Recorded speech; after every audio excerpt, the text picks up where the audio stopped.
انسان انسان کا غلام نہیں ہے، انسان انسان کے برابر ہے۔ فضیلتیں جو ہیں وہ کچھ معیارات مقرر کیے گئے ہیں، اور وہ بنیاد کیا ہے؟ ان اکرمکم عند اللہ اتقاکم، تم میں سے افضل وہ ہے جو متقی زیادہ ہے، پرہیزگار زیادہ ہے۔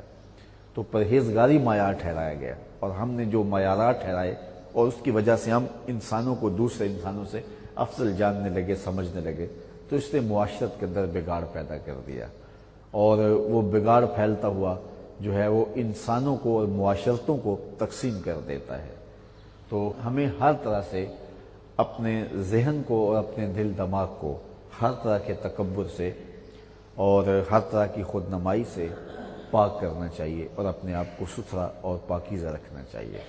اللہ تعالیٰ قرآن مجید میں ایک مقام پہ ارشاد فرماتا ہے کہ اگر تم جو ہے وہ اکڑ کے چلتے ہو، نہ تو تم پہاڑوں کی طوالت تک پہنچ سکتے ہو، نہ تمہارا قد اتنا اونچا ہے کہ وہاں تک پہنچ جاؤ، اور نہ تم جو ہے وہ زمین کو پھاڑ سکتے ہو، تو پھر کس بات پہ غرہ ہے، کس بات پہ ناز ہے؟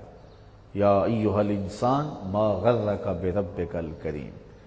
تو غرور اور تکبر یہ وہ چیزیں ہیں کہ جو انسان کے اندر کو کچل کے رکھ دیتی ہیں، اور اس کے باطن کی آنکھوں کو اندھا کر دیتی ہیں، اسے نابینا کر دیتی ہیں، اور پھر وہ جو متکبر شخص ہوتا ہے اس کے لیے ہدایت کے دروازے بھی بند کر دیے جاتے ہیں، کیونکہ واضح تلقین بھی وہ سن رہا ہوتا ہے تو اس سے اثر نہیں لے رہا ہوتا ہے۔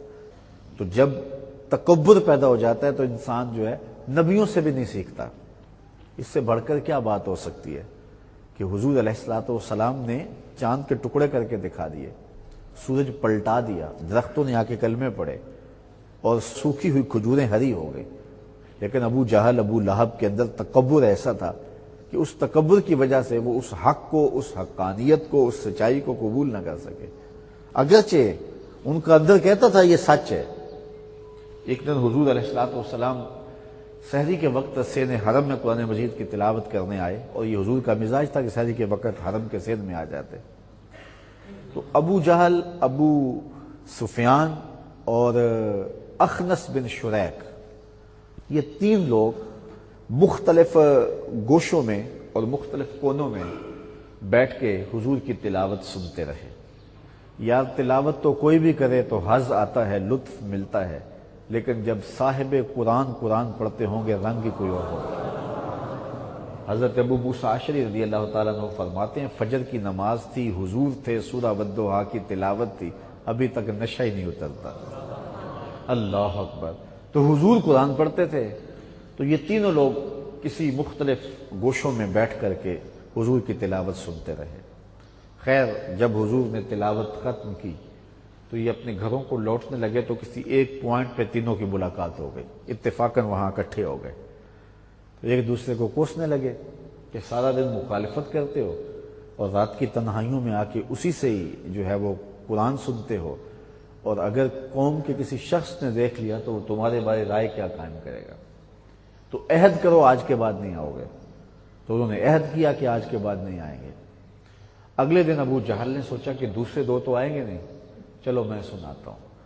یہی بات اخنس بن شریک نے سوچ لی، اور یہی بات ابو سفیان نے سوچ لی، اور تینوں آ کے مختلف کونوں میں بیٹھ کے حضور نے تلاوت کی۔ جب تلاوت اختتام کو پہنچی تو تینوں بے دھڑک ہو کے کہ اب دوسرے تو ہیں نہیں، تو اسی پوائنٹ پہ پھر ملاقات ہو گئی، پھر ایک دوسرے سے شرمندہ ہو گئے اور کہنے لگے تم نے زیادتی کی۔ کہا جی بس چلو آج کے بعد پختہ وعدہ کرو۔ تو اگلے دن پھر انہوں نے پکا وعدہ کیا، لیکن تیسرے دن پھر آگے وہ طلب تھی اس وقت حضور علیہ السلام کی تلاوت کو سننے کی، تو پھر اسی خیال سے کہ اب پکا وعدہ کر کے گئے ہیں، دوسرے دو آئے نہیں، تو اسی طرح تینوں پھر آگے، پھر جب ملاقات ہوئی تو ملامت کر کے بلکہ حلف اٹھا کے، قسم اٹھا کے گھروں کو چلے گئے۔ باقی تو جا کے دو سو گئے، لیکن اخنس بن شریک کو نیند نہ آئی۔ اس نے لمبا سا ایک ڈنڈا پکڑا اور ابو سفیان کے دروازے پہ آ کے مارا۔